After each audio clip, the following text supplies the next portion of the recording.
What's up, everyone? It is NFL playoff weekend. We got some college football playoffs. We got some NFL playoffs. We got lots of Avs, Nuggets, and no Broncos, but we're going to talk about the road through the playoffs for the Broncos. So stick with us, and we will be right back.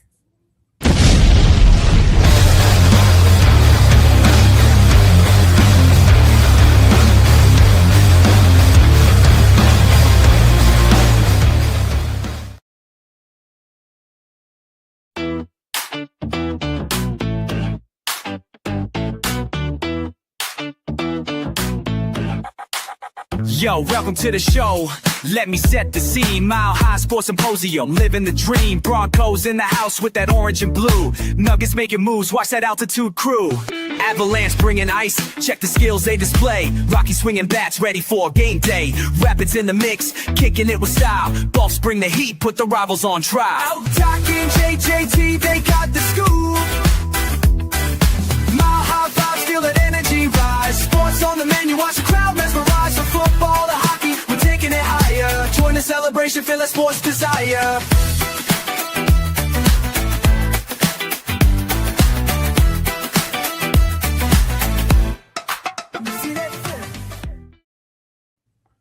What is up, everyone? Welcome to the Mile High Sports Symposium. I am one of your hosts, JT Matthews, and I'm here with the doctor, Nicholas Manning, at @dr_Manning on Twitter.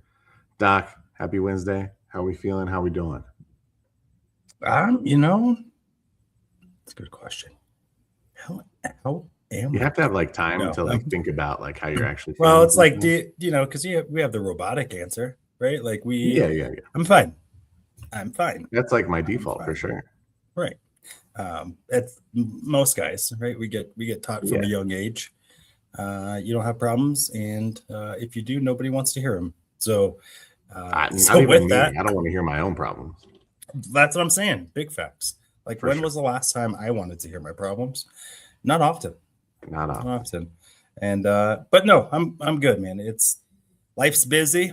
It's still action-packed calendar. On the good note, I'm taking Zanny with broken collarbone and all to his first basketball practice in over a month.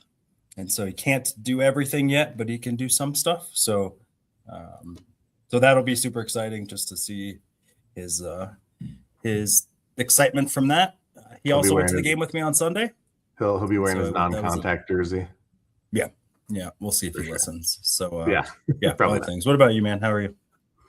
I'm good. Yeah, how was the game on Saturday or Sunday? How'd he like it? It was his first game?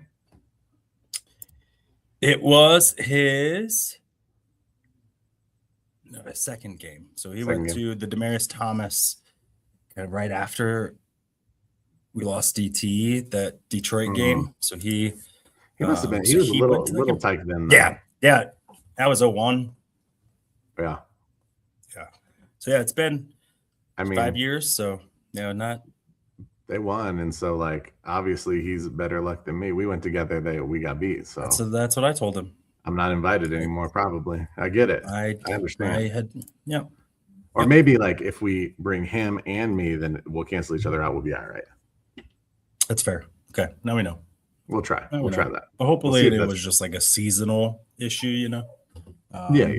Or you know what? Maybe they were meant to lose because we needed a gut check. We needed an opportunity for this team to really figure out who they are. If they cruise through that Jacksonville game, then maybe they don't have the fortitude in the playoffs to push through. And apparently we needed to give Jacksonville some bulletin board material because they were up in arms about something Sean Payton said. I didn't see it. I just saw the headline. He said that they're really good, and most of the country doesn't know that because they play in a small market. And they said, "We play in a small market? What?" You that's what they were mad about. Yeah, you manufacture outrage the best you can. You know it if it worked. So, we know better now, and I know we'll talk about it in a little bit. Yeah. I wish a Jacksonville would. Come back to Denver. We got something. It would be fun. It would be fun. Yeah, it would be dope. It would be fun.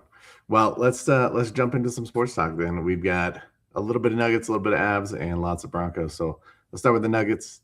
Nuggets are 2-2 since Nikola Jokic went down with a hyperextension, which I'm pretty sure is still not really technically an injury, but he'll be out.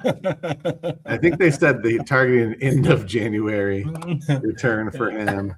So that's good. They got to be able to maintain 2-2. This is about as good as I had hoped for, to be honest, and especially when you win a game like they did on Monday versus the 76ers with all of their starters. Yeah, hold on. Let's get into it, man. Let's get into it. Because so we remember the 7, right? That went into Utah. Yeah, that was incredible. I don't think it tops that. Super. I think it does, man. I think it really does. Just because Jokic played versus not Jokic playing? Jokic and Murray, right? Yes, yeah. I believe so. They had some dudes. I mean, mind you, it wasn't just the starting 5 didn't play. Not only the starting 5, your leading scorer off the bench, and your backup big man, who is a starter. The only other big one man on the roster. And you're Deron Holmes, that was his third actual minutes in an NBA game. Bruce Brown, who had been struggling, he hadn't played particularly great, right? And your boy Hunter Tyson doing work. Jalen Pickett almost dropping 30. That was, it was against a Philly team who had played some really good basketball over I think that they were averaging over 130 points over their previous 3 games. Joel Embiid was starting to round into basketball shape. Maxey had been balling. Paul George is still available, which is probably a plus. Rare. And so I they won with the JV. The varsity team, they took the bus and they were the bus got detoured and they were stuck. And it's well, we got to play or we'll take a forfeit. The JV team, who had just played the JV game before, was we'll play, I guess. And then you come out with a win on the road against a team, and especially against Embiid, who ducks Jokic every chance that he gets. It's you couldn't even you didn't. It's not that you lost to Jokic. You didn't even lose to Jokic's backup. You lost to Jokic's backup's backup.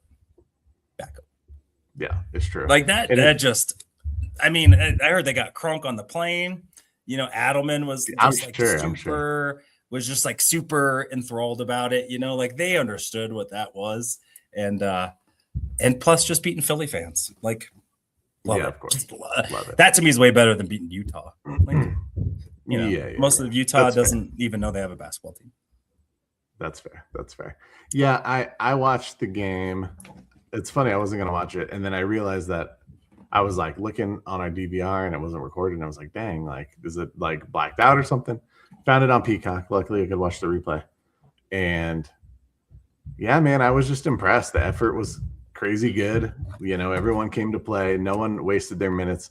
Spencer Jones didn't score a lot, but he was hugely impactful in that game. He was. His presence played good defensively. Yeah, he was that was his least offensive-ish production game, especially, he's had some pretty good moments. Yeah. But he was locked in, right? They just, and I heard Zach By talking about it, and I thought it was kind of cool. It's remembering, right, that Jalen Pickett was a star in the Big Ten. Yeah. Deron Holmes was a star in the Atlantic 10, right? For Dayton team, who is a perennial tournament team. Right.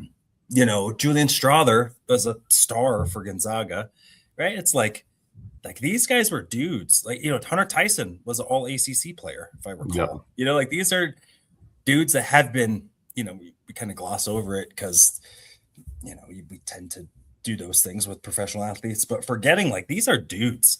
This isn't just, guys who are pretty good at stuff. These are, some of the best and being able to work through your mistake, right? You don't get pulled after a bad pass or a mental lapse because there's no one behind you. And so you're able to play a little bit more free, which, I don't think you can take too much from this about whoa, now imagine how deep it'll be, because when the other guys come back, those are the guys, Sorry, Jalen Pickett, I want to see more of you-ish in your role, but not more than I want to see Tim Hardaway and Jamal. Right, we'll keep things where it's at, and their minutes get limited. But even just for those guys, they'll remember that game they'll tell their kids, their grandkids.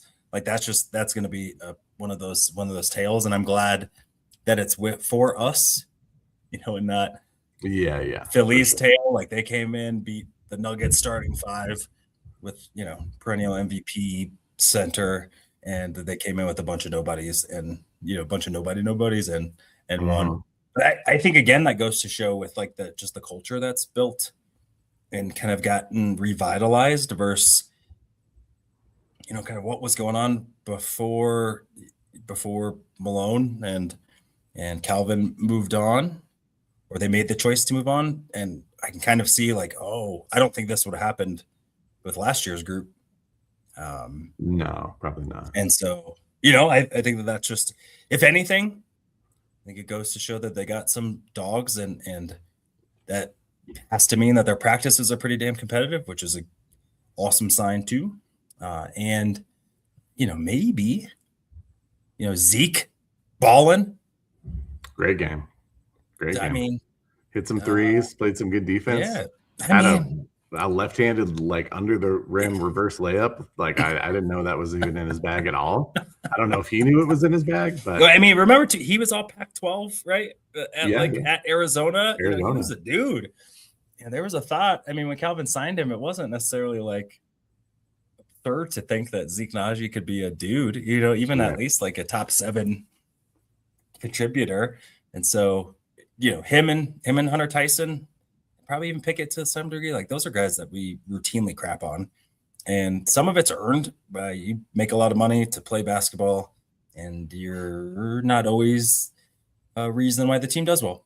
And so then you also have to get flowers when you go out and play out of your damn mind. And that was just cool, man. It's just like, that's one of those games that I'll watch over and over again, like sporadically for the next decade. Like I'll go watch the condensed version on YouTube and be like, man, remember that time? And Joel Embiid got his ass kicked by Hunter Tyson and Zeke Naji. where he couldn't stay in front of Jalen Pickett for the life of him. Like, like you could stand in front of Jalen Pickett, who's like built like a fullback. Yeah. It's not like Jalen Pickett's like 6'5" with tremendous. Yeah, he's not like crazy quick off the ball or anything. Nothing, right? There's nothing about Jalen Pickett that says elite basketball player. Other than his IQ, right? But that's not stuff you can see necessarily. And so it just makes me love this team more, man. Like I like them already. There's a bunch of dudes that you like to root for. And then like now even the guys that annoyed me, like Hunter Tyson, like, come on, man. Like you should be a 3-and-D guy at least. Yeah. If you all right. Do it in a game against all of the 76er starters. And let's against a team that now is like co-favored to come out of the East before that game. They've been playing so well that people are like, they got a path. Like this might be the team. I think Zach Lowe had a podcast where it was like, like this might be it. They might have woke Sleeping Giant. Like they can make a run in the East, and they still might. And like your B squad, your B squad beat their A squad. Yeah, and so now it's a little bit of like, can you keep it? Hunter, can you give 8 minutes a game where you're 2 for 3 from downtown and get a couple boards, right? Like, can you do that? Because you can. Saw it. That's the thing. It's got to be like consistency in short minutes, and it's hard, like you said, like you can play free in those kind of games. Yeah. Oh, apparently my camera just went out. Oh, I'm good. Okay. But like, you get to play a little bit more loose, that you're going to get opportunities. So it's just a matter of being able to do that in kind of a smaller scale. Christian Brown did that, in the playoffs 2 years ago or 3 years ago when we were playing for a championship. Like that's how he broke into the rotation pretty much, was taking advantage of those moments, playing with high intensity in those minutes. That's how Spencer Jones has cracked the rotation. That is 100%. He got an opportunity to play with the starters when AG went down, and now he's kind of cemented himself in there. Obviously, when Gordon's back and everyone's healthy, then he'll come off the bench, but he'll be one of those early rotation guys and a guy that you trust to play some decent minutes in a playoff series. And so, you got to take advantage of those opportunities. All those guys showed that they have promised, why they were drafted, and maybe a little bit of maybe we need to give Calvin Booth a little bit of love for maybe picking up some low key talent, even though he had to end up getting shipped out. It's unfortunate. I don't think anyone's happy with how that situation played out, but for either guy. But maybe a little love to Calvin Booth for getting some young guys that can contribute on a veteran team. Yeah, I mean, it sounded like one of the biggest points of conflict between Malone and Booth was Jalen Pickett. And like him really, like, he can be a dude, and especially, at the cost because of the aprons. Like his plan of, you got to draft some guys, like we have to develop a young bench because if you're going to pay your guys to stay, you can't pay guys to come in. 100%. Like that was it. And like you said, maybe he deserves some more flowers. But this again is another, I tell people this in my professional landscape. I'll tell everyone here, the biggest thing you can do to improve your professional direction, your career mobility, is not whether or not you take direction or give direction well. It's how nice you play in the sandbox. Calvin and Malone couldn't play nice in the sandbox anymore. And they don't have jobs right now because they didn't play nice in the sandbox. And Calvin, you probably still would be the GM, and maybe this team, maybe you would have made these moves, and this team would be on the trajectory they're on, and you would be getting all of but you didn't play nice in the sandbox. You created a culture that sucked. So it had nothing to do with the choices you made about talent. It had to do with the relationships that you didn't have. That part sucks. Calvin, nice job getting some of these players. And I'm glad that Adelman has created an environment where these guys can flourish a little bit more, because we're seeing some sweet dividends for sure. For sure. And to answer your question, Shai, my guy, so we got Ben Tenzer, Executive Vice President of Basketball Operations, and then John Wallace, who is the Vice President of Player Personnel. So kind of coming at it from different angles, whether it be kind of the operations, the business portion of it, contracts, scaffolding, all that stuff. And then, talent, skill set, how they fit with the team, what's that look like, and then kind of match them up. So usually having two people to do one job can be a bit of a challenge. For sure. These guys, we talked about it before. I was pissed. I thought that was a terrible idea. Yeah, I was. We weren't really not a fan of it. No, and especially like these guys. Like again, all you did was hire people from a culture that was dysfunctional. It's not a great way to do business. However, you know what? Sometimes you're wrong. Sometimes I'm wrong. Josh got it right with those two were the non-fits. I think that their egos that must have just gotten so big that they had elevated themselves outside of the building, to have guys that were on your staff, or one guy that was on your staff, right? Another guy came in but had been here before, right? To be able to come in and then Adelman to get to get the promotion, and good for Adelman too about cutting bait with the staff that were on. He recognized that there was a cultural reset and had a good vision for what it was, and they're executing it. And to go 2-2 so far while Jokic is out, that's, road wins, 2 road wins, on a 4-game roadie. That Cleveland game, I felt like we let go away. That Brooklyn, was I don't know what happened. We just didn't show up. But you got to feel pretty good about where this team's at if they continue to have the depth show up.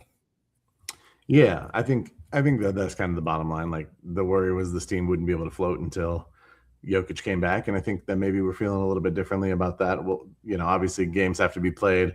We'll see if we get any sort of repeat performance from any of these guys, but it's interesting. It is fun to kind of see the depth play out a little bit. You always wonder kind of after last year, like, man, do we just need to kind of, ship some guys out, reload a little bit, see who we can get, on two-way deals, see if we can develop any two-way guys, use what little draft assets we have to kind of reload a little bit and see what happens. But right now it looks like they're pretty happy to stay where they're at. I don't think that they're looking to move off of anyone right now, so we may as well just kind of enjoy the ride and embrace this team as they are. I guess we'll see what happens. Peyton Watson's been playing really well lately, and we all know he's got a pending contract coming up in the offseason. So there's potential that, they may want to move on and try and get some sort of cost benefit from him or value from him. before the trade deadline expires. So, time will tell. But right now, let's rock with these guys and kind of support them and just enjoy the ride. It's a little painful to watch non-Jokic ball, but when they come out and play the way that they did on Monday, it definitely eases the tension, eases the frustration. 100%. For sure. All right, let's talk a little bit of Avalanche. We aren't going to spend too much time on the Avs. Avs are on a 2-game losing streak, surprisingly, 2 regulation losses too, which they only had 2 previous to this. So I don't think we're in any panic mode. I think that obviously Landeskog is hurt and Devon Taves are hurt. Both of them are going to miss some time. It does just, we get those lovely hockey injury updates, upper body injury. Upper body and the lower body. Yep. And no one knows what really they are, but it sounds like Gabe's going to miss potentially more time than Devon, and we'll just have to kind of see where that goes.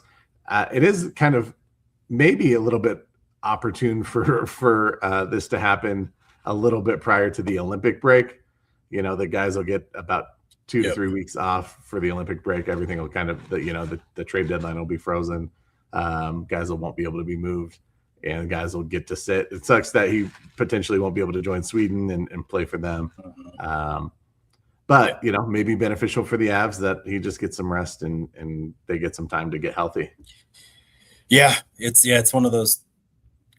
I really like Bednar in the space too, where he is like, I want what the guys want, and he wants them to be able to play. That said, organizationally, do you want your guys getting 3 weeks of extra wear and tear?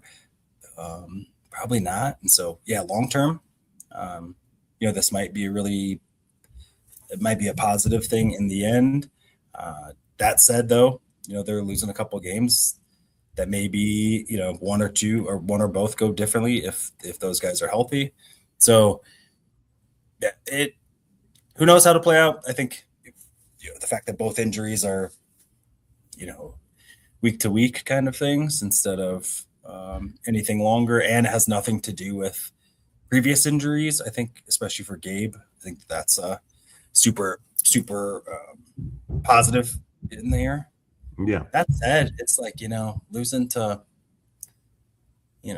Florida on the road, not the worst, and Tampa, obviously a traditional good team. It's the two, it's the last, what is it? They represent the last 6 Eastern Conference final representation, I think, maybe even, Yeah. So those are traditionally good squads on the road.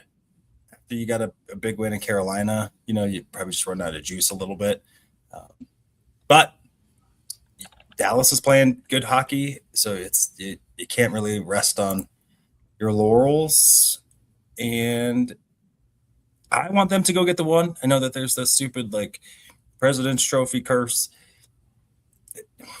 You're either good and you win, or you're not good and you don't win. Yeah. I think striving for greatness, I'd rather this team do that. They've underachieved enough. I think if they get to the playoffs and they don't achieve their goal, I don't think it has anything to do with whether or not they hosted the President's Trophy. Right. I think it will have a ton to do with not having the right mix of guys in the locker room, and I don't think that that's the case. I think that they have the right mix. Drop a couple games, it feels weird because this team does not do that. Lose one, let alone lose 2, let alone 2 in a row. But I think, to be honest, though, I'll be worried though if all of a sudden it's 3 out of 4. Sure. And and more for the expectation of this team is different. It is not the same, and so I also don't want to treat it the same. I don't want to look at it like, the Nuggets go 2-2 and that's good because they're missing some stars. Yep, nope. NBA to me is a little different when it comes to matchups and the playoffs, how you want to be healthy going in versus, hockey. I think they've been burned by the seeding when they've been the lower seeds. You have an opportunity to really make teams come through Colorado.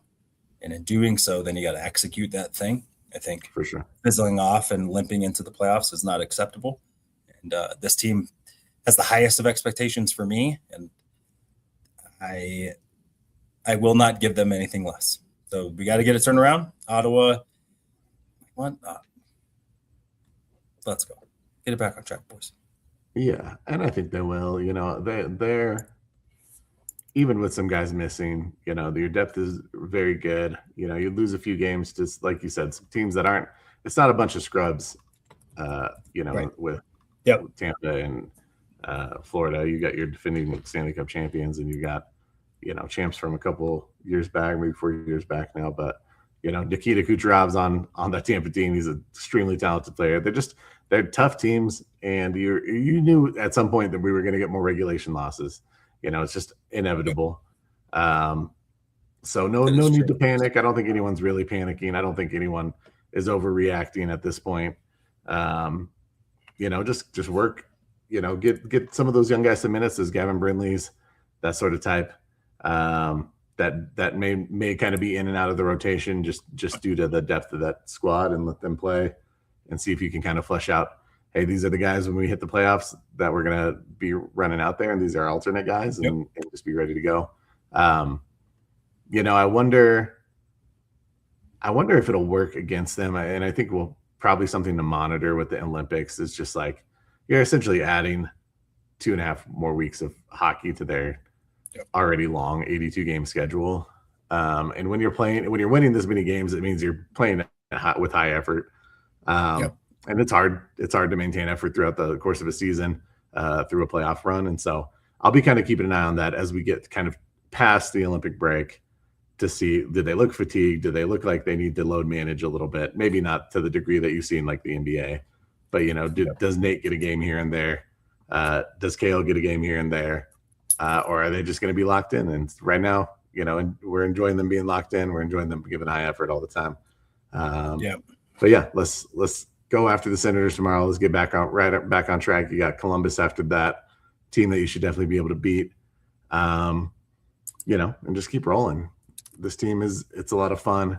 We just got to keep enjoying it. Like we said, not tons of Colorado Avalanche updates, but there's a little bit for you.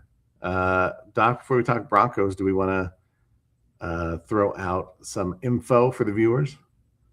We do. First and foremost, though, I wanted to what does Senators come from? Because it's like the Ottawa Senators, but it looks like their emblem looks like a Spartan or like a Trojan, almost like Spartan, warrior, for sure, and stuff. And so they were in Canada. Okay, in Canada. Wait, can I make one guess real quick? Oh, yeah. Well, not really a guess. The only thing I know about Ottawa, I think Ottawa is the capital. It's like DC for the U.S., right? Yeah. Yep. Okay. Yeah. And they have Colorado. They have a Canadian Senate, right? Democracy, all that stuff. So it's directly related to that, but I don't understand. Like the iconography.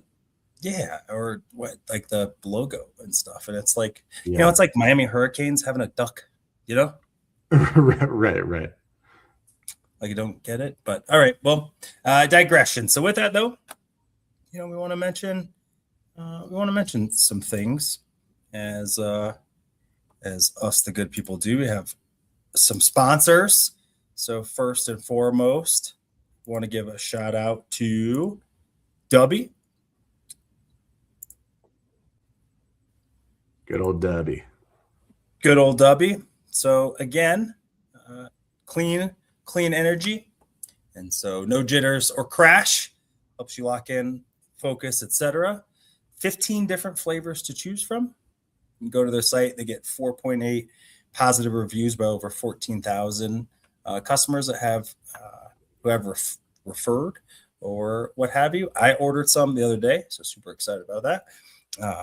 But a ton of flavors. Some, though, I don't know that I'm ballsy enough to try, but they have so many flavors, you probably got to be something that will strike your fancy. So again, use the code Orange and Blue Network 10 or Bonix 10, however you want to remember it. All the good stuff, none of the bad stuff. And with that, you also need to go like, subscribe, comment for the algorithm, all the things that are super important for the network. because not only do we have tons of sports talk all the time, but it's a group of just really good people. And so super proud to be able to be a part of the group chats and the funness that is the Orange and Blue Network that continues to grow, because we got shows all the time. What kind of all shows the time.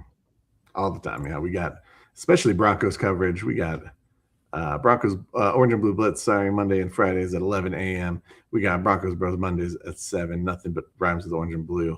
Tuesdays at 7:30 p.m. Ourselves, Doc and JT at 2:30 p.m. on Wednesdays. Usually like 5 minutes after, just because we that's how we roll. We got Broncos Talk Wednesday at 6 p.m. We've got Mile High Outcast Thursday at 7 p.m. The only Broncos Spanish show that I'm aware of, Viva Los Broncos, Fridays at 5 p.m. And then, of course, Fresh Squeeze, Get Bucked, The Bucking Booth, and Buck Your Feelings for breaking news, pregame, play-by-play, and postgame every game day. You can find those. Lots of great coverage, lots of great, fantastic hosts that know their stuff, bringing you the fan perspective. That's what we like to do here. Bam. All right. We're getting to the Broncos portion, people. We know that's what you want to talk about. But I do want to. But like, look at this. Like, yeah. Feelings, huh? Like feelings. Tell me how you really feel, Chris. Forgot that you were like, I'm a Miami fan. The Ducks are the last ones to leave the hurricane. The Ducks. Good God. All right. I mean, that's a pride point for you. Apparently it's an ibis. Okay. Tomato. Is that a stork? I always thought it was kind of a stork. Duck Duke. It's all the same, right? Yeah. Also Roman Senators. That makes a lot of sense. Yeah. So. I don't know why I didn't think of that, but that's why Chris is here. But it's not. We're not the Roman Senators. Yeah, but I think it's just like the founding Senate of the democracy. I get it, but it's like I don't. Did they wear those back then? I don't really. Is that how Canadians dressed? Right. I don't know how they dress, to be honest. I mean, it's jeans, jean jacket, jean pants, right? Flannel. It's like the official Canadian tuxedo. Flannel too. Oh, that's right. Okay. All right. Well, thanks. Learn something. Chris. Maybe Chris could educate us more on on the Canadian outfit and attire, because he is all knowing with your Ebis or whatever. The duck's a duck, man. Duck's a duck. Duck's a duck. Let's talk about. Whoa. I mean, we can talk Cowboys too. It's all the same, man. It's all the same. It's all the same with here. We can talk about Dak and Jerry Jones, or we can talk about Brian Day and Jeremiah Smith. Like, whatever you want to do. Let's go. Tomato. Oh, I love it. All right. All right. We got some feelings already in the chat about the Broncos. Look at this. One and done. Worst one seed in the last 15 years at least. Listen, we talked about this a little bit. I don't know. Not record. I'm going to go look. You keep talking. I'm going to look. Hold on. Yeah. We talked about this last week a little bit. I think that we both have concerns. Most fraud team ever. Okay. All right. Let them play games before we decide that. All right. Let's let them play games. I do have concerns. I do have concerns about the running game. I do have concerns about the overall offensive execution. Less so about Bo Nix, even though there have been some bad moments from him in the last couple of weeks. We talked about this. Do I feel a little bit like an imposter as a Broncos fan? Maybe a little bit. However, defense is legit. That's something that's real. That's something that if you can bring pressure, you can beat a lot of teams. If you can consistently get pressure, you can beat a lot of teams. They got to be able to create turnovers. So I want to see an uptick in that. But, we're going to talk about the pathway through the playoffs. And so let's dig into that. Let's do it. Now, Broncos have a first week playoff bye. I think we're all Which happy. Essentially, I really actually like that Sean Payton talks about it, about like it's the equivalent of winning the first game, right? But without any of the risk, ideally, of guys getting hurt. Which I think is it's super interesting. Like, right, normally I would just think of it as like you get an off week. Like, no, other teams that you're going to play had to earn the right to play you, right? And it's like you default to 1-0 already. Having that mentality, I kind of like it. And so anyway, so with that, we got the bracket. Got the bracket up on my screen. I want to we're gonna have a few conversations. I really liked. I was hearing Jay talk about this, and when they were doing their show yesterday. When does I hop on? I don't even know what day it is anymore. But let's talk about matchup. Who would you want? Because I have some sentimental feelings, and then I have okay, any fan that's I want to we got to beat the best to be the best. No, you don't. You got to beat who's in front of you. And I want my team to get to the Super Bowl and win the Super Bowl. If they play layups on the way there, cool. Let's not do this thing. So before we talk about the actual team and whether or not they are Super Bowl worthy, which we'll get to, let's talk about a little bit about who are they going to play? Who do we want them to play? Who do we think they're going to play? All that stuff. So let's start the 4-5, right? So if everything goes chalk, you're going to play the winner of the 4-5 game. Is there any reason to think that Pittsburgh will win? I'm asking it that way specifically because I haven't really seen a lot of people say that they have a shot, and it's weird because it's Mike Tomlin is a really great coach. Aaron Rodgers won't die, and if TJ Watt plays with Jalen Ramsey, they have the makings of a talented team. They actually had the least amount of pressure rates as an offensive line, I think, in the NFL. So as they should, they spend a ton of capital on their offensive line. They don't have any receivers, but here we are. Is there any reason to think though that Houston won't trounce them and move on? I have a little bit of mixed feelings on it. I think that Houston has offensively, they've kind of underplayed what they should be. I don't know that they are clicking on all cylinders offensively. This defense, I think if you match defenses up, I think Houston's the better defense. I kind of low key like some of the players on Pittsburgh. I actually think that what's his name? Jalen Warren's kind of fun. He's kind of an interesting back. I think he can create some offense for him. I like that they got Adam Thielen. I didn't realize until I watched the game against the Ravens that they had Thielen, and I actually thought that was a really good kind of cheap pickup for them. Yeah. So there's some kind of sneaky, nice little things that they have going on for them. Ultimately, I still think, obviously, I think that Houston's the better team. I think that your ceiling offensively with Houston is better than it is for the ceiling with the Steelers with their personnel. When you pick up the Thielen off of the waivers or off of out of free agency, and he's your second best receiver, your second starting receiver, that may be a little bit concerning as far as your especially this version of him. Let's right. A stretch where he was a pretty dominant player. This is not that stretch. Yeah. So PFF has him at a 52 grade, 127th out of 134 qualifying receivers. Marquez Valdez-Scantling, who is their other option, is 133 out of 134. So outside of DK and Pat Fairmouth and Darnell Washington a little bit.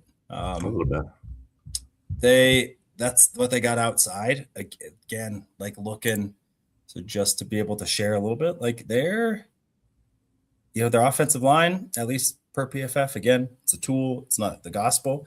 Right. Has rated pretty well. What I didn't get though is, did you have James Pierre as the second rated PFF cornerback in your bingo card for this playoff run? I did not either, nor did his mom or dad, who they play individual fantasy and they didn't pick him up. So, so anyway, but you got Hayward, who will forever be good. You got TJ Watt and Highsmith, who are good players. Their back end, Kyle Duggar is at least has been a really good player in this league. Jalen Ramsey has been an all-pro, potential Hall of Famer, junior player. I think I'm going to be honest with you, I'm going to go with this is kind of my upset of the week. Yeah, I can see it. I can see it. And partly I think they don't really have anything to lose. You know what I mean? And like Mike Tomlin, I think most of us don't believe in him or Aaron Rodgers at this point, right? They haven't won a playoff game in Pittsburgh in a while. Aaron Rodgers hasn't been him in since I don't know, even his last year in probably 2020 when they lost the conference championship, divisional game, it just hasn't really been that big. And so I think Pittsburgh's a tough place to play. CJ Stroud has underperformed, and I think I kind of trust Aaron Rodgers at this point right now more than I do CJ Stroud. And really, it's one and done, right? This isn't who do I think would win more times over a 16 or 17 game season. It is when that kickoff happens on January 12th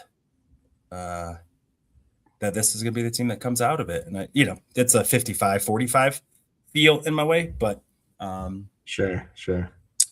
But if they do, right, then if everything goes chalk, it's Pittsburgh, which in my heart of hearts, as I talked about the similarities between this year and 2015, last year, the Broncos went to the Super Bowl, which I was there for those playoff games. So super nostalgic, but first round we played Pittsburgh Steelers. Second round played the New England Patriots. Lineup. They can't. You know what? Who knows that Carolina won't make? Okay, that's far reaching a little bit to think that Bryce Young they'll make a run, but it's lining up pretty interesting. So anyway, with that, I think either of these teams are going to be a tough matchup. I think they're both offensively hampered. I do think Houston has more talent, especially on offense. They're more of a team that I would worry about, especially in a matchup here in Denver. But let's move. Before we do this game, let's talk about Buffalo Jacksonville. Okay. I want Jacksonville. And right now though they won't get them. They wouldn't get them until AFC Championship game with the way that things get reseeded if they were to win. I'm scared of Josh Allen in the sense of for sure, and they have to know it in Buffalo. If it's not this year, it's never.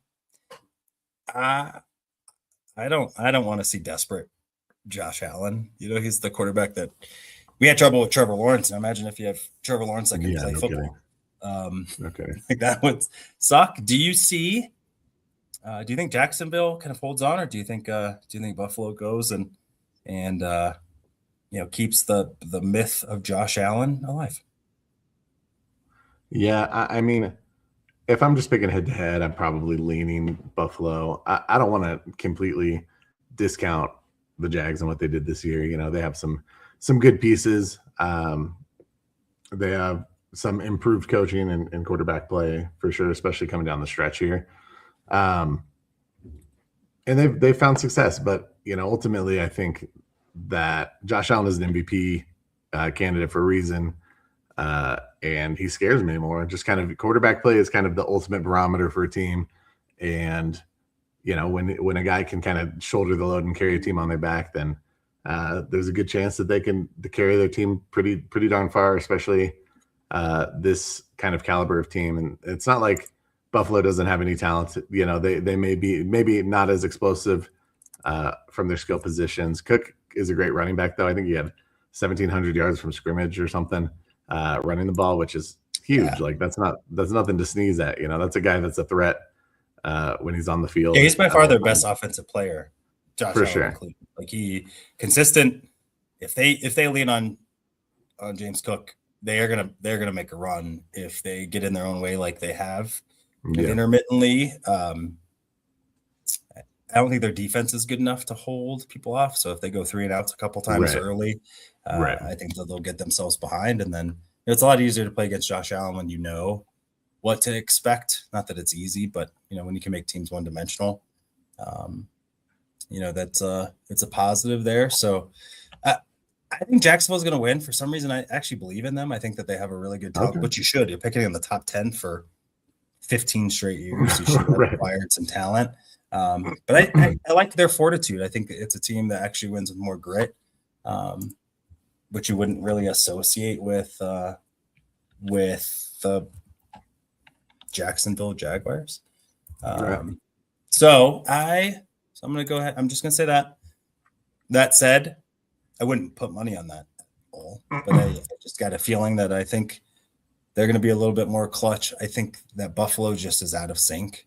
I think it's time for them to have a coaching change and a new philosophy there. And I think they're going to come up short again in these playoffs. And hopefully for the Bills fans, they get a guy in there that knows what he's doing and can manage the team successfully, because their current guy in it. So with that, I'll lean with you though. We got Buffalo going. Okay. So right now that's the matchup. New England, LA. That one I think is the most even in terms of betting odds. You have Drake May, who is second in odds. Plus 140 for the MVP race behind Matt Stafford. Yep. Going against the Chargers, who hung in really well with the Denver Bronco team, playing all their backups. But I mean, the Broncos did what the 76ers couldn't do. That said, it's a tough team. Jim Harbaugh is a good coach, and giving Herbert an opportunity to heal, I think that was the smart play. Yeah, for sure. They're a team that can win in Denver too, and they're familiar with the team. So I think they were smart enough to understand, that path isn't overly daunting for us more than anything else. And so I like it. I really like the Chargers here. Do I think that they'll travel though? Right. That I don't know. What are your thoughts about Chargers Patriots matchup? I just kind of think that the Chargers are a little too banged up, man. Like, I think that the injury report for them is going to be important kind of coming up to the game. We'll see where some of these guys stand. But, there are things I like. I think that, Herbert's a gamer. I think he's shown that he can carry the team when they need him to. I still kind of wonder about kind of the explosive plays from them, how they're going to generate kind of those big plays down the field. Is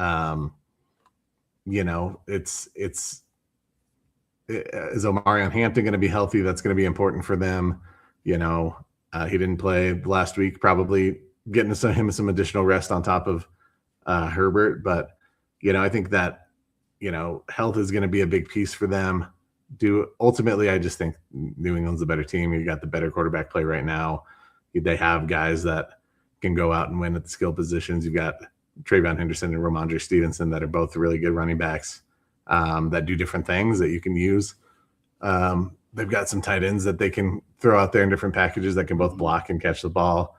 And we'll see what's going on with Diggs, but he's a good skill position player on the outside that can win. And so it's just I just think that they're a little bit overmatched, especially with the health issues and concerns coming down to it, especially when you lose a guy like Joe Alt. That's a guy that's huge for that team.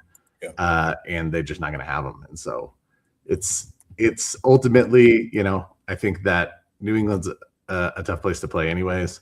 And when you're undermanned, it's just an uphill battle. Yeah, for sure. That's fair. All right. So with that, I think we have Buffalo coming to Denver. Yeah. So that's who we think we will get. That's just a collective duo. Who do you want to play? Who do I want to play? I don't want to play Buffalo. Yeah. I don't want to play Buffalo. So ABB, anybody but Buffalo? Yeah, I mean, not anybody, but I just think that, well, maybe anybody. Well, who would you want though? You know what? Like, based on the options, who would I want? So I would probably, if I were to pick here, I would want Pittsburgh. I think that they are the team that is least equipped offensively. And so if the Broncos offense sputters like it can, I think that the Pittsburgh offense is the least concerning of the group to me. I think everywhere else is much more complete, in my opinion. So I think if Houston wins that game, I think it's because they played more of an efficient game all the way around. So that's the team that I would want to see the most in the first round. I think I would say Houston, actually. Okay. And it is a tough one because Houston's defense is so good, and they really are a fantastic unit, and they do Didn't worry they just me. give up like 32 to Riley Leonard? Yeah, that's true. That's true. It's not that they're impenetrable. Let's keep it real a little bit. No, certainly not. But no, their defense is legit, and I appreciate that take. As much as Aaron Rodgers is older guy, aging quarterback, doesn't have quite the athleticism and arm that he had previously, but he's got experience and he's got grit. And as much as I don't necessarily love the guy as a dude, he's a hell of a football player, man. And I think that I trust him to make plays down the stretch in a close game a little bit more than I trust CJ Stroud at this point. And I like CJ Stroud quite a bit, being a Buckeyes fan. So, but CJ's just kind of been a little bit inconsistent this year. They've put weapons around him that they really haven't been able to utilize all that well thus far. And they've really leaned on their defense to win them games. And so, if we're talking our offensive unit versus their offensive unit, I think they're somewhat similarly matched. But I like our guys a little bit more. I like our running game a little bit more, even though, there's some question marks there. I like Cortland Sutton a little bit more than their guys, especially when it comes to playoff intensity and just veteran leadership.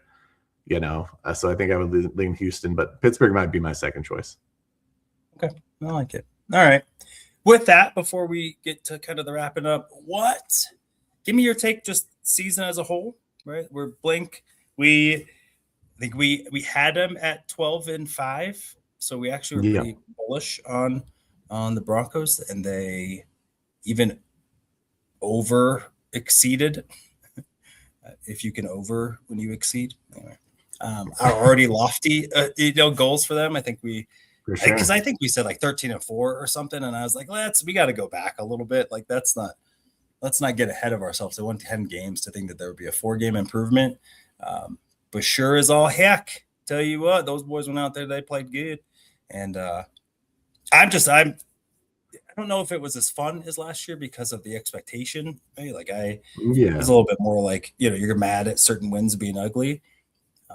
But I think we can agree, if we would have heard in August, hey, your team is going to go 14-3 and be the number 1 seed in the AFC, we wouldn't have asked the details about how or why. Right. We wouldn't have said, well, only if it looks like this, or only if we get to this. We would have said, book it. For sure. We'll take the swings that we can. And so, I appreciate, folks here who, my man Fish Sticks, saying that the Broncos are fraudulent. Maybe, depending on what you think fraudulent is, but they played a very similar schedule to the Chargers, and the Broncos won 14 games and the Chargers didn't. And having the best record in the entire NFL is in a league with this much parity is something to say. And so I look on it, and the fact that I'm super excited about the playoffs because I think that there's another gear that this team can get to. I don't think they peaked yet. Will they get there in the playoffs? That part I don't know. That's the part that scares me. I think we all can agree that they have better football in them. And with that, that's exciting because if they get to that better football, they're already 14-3. If they get to better football, we're going to Levi Stadium, right? And the scary part is they haven't been able to get to the place that we all believe that they can get to yet. What makes us think that they will? Right. And so with that, I think my take for this season, I'm super proud to be a Broncos fan.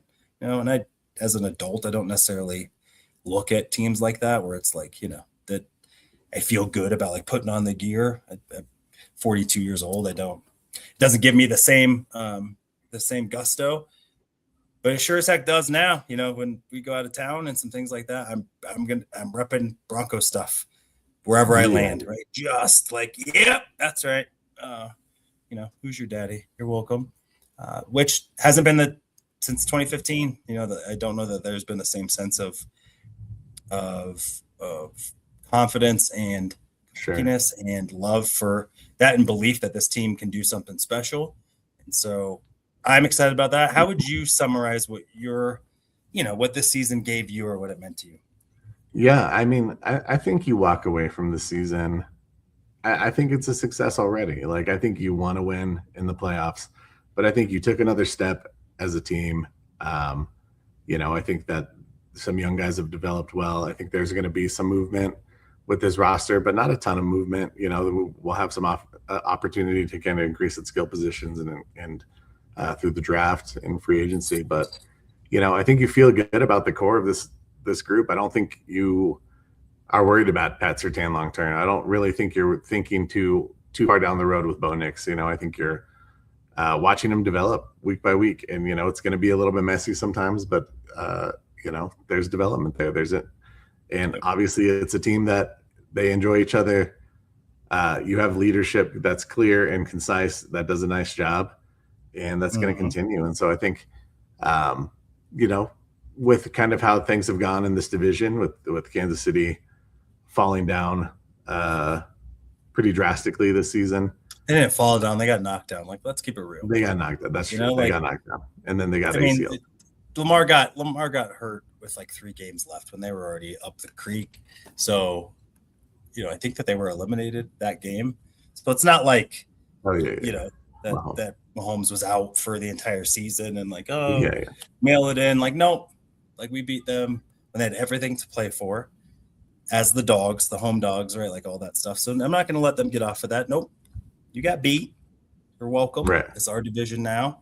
But I think that like the core solid. I think that the young guys I think you have hope at what the young guys can turn into, at least a handful of them.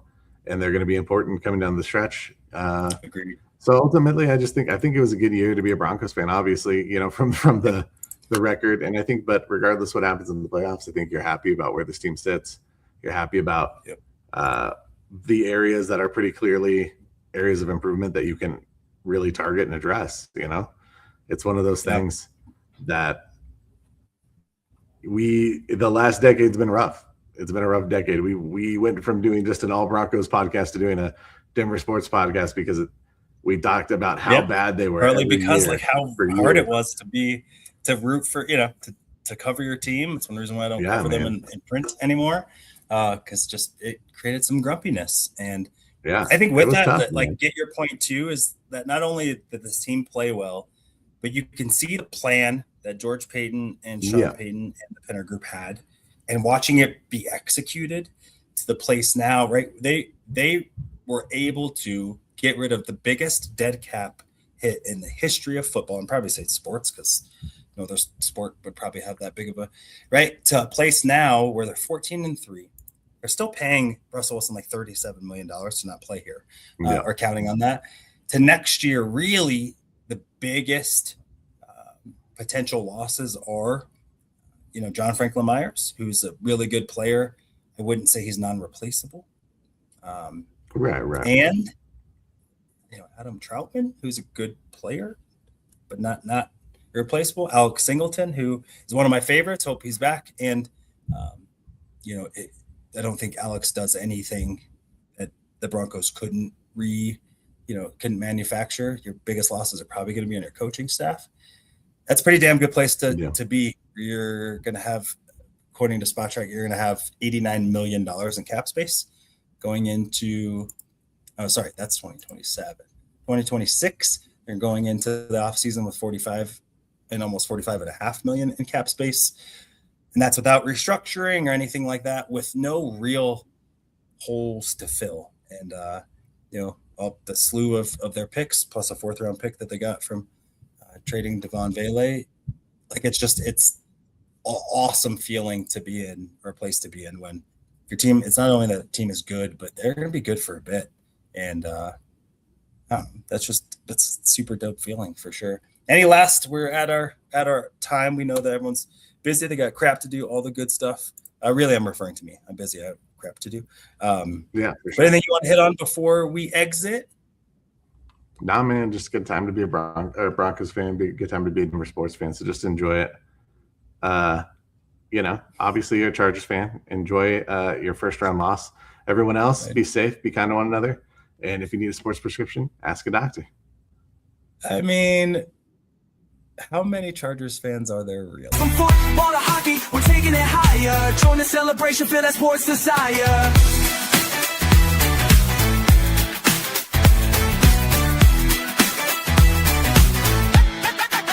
So grab your crew, let's hit the show. My high sports symposium, let the good times flow.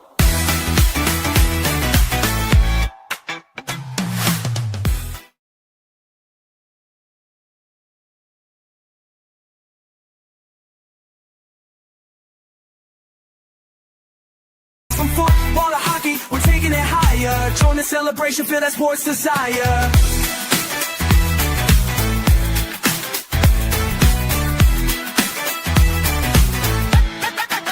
So grab your crew, let's hit the show. My high sports symposium, let the good times flow.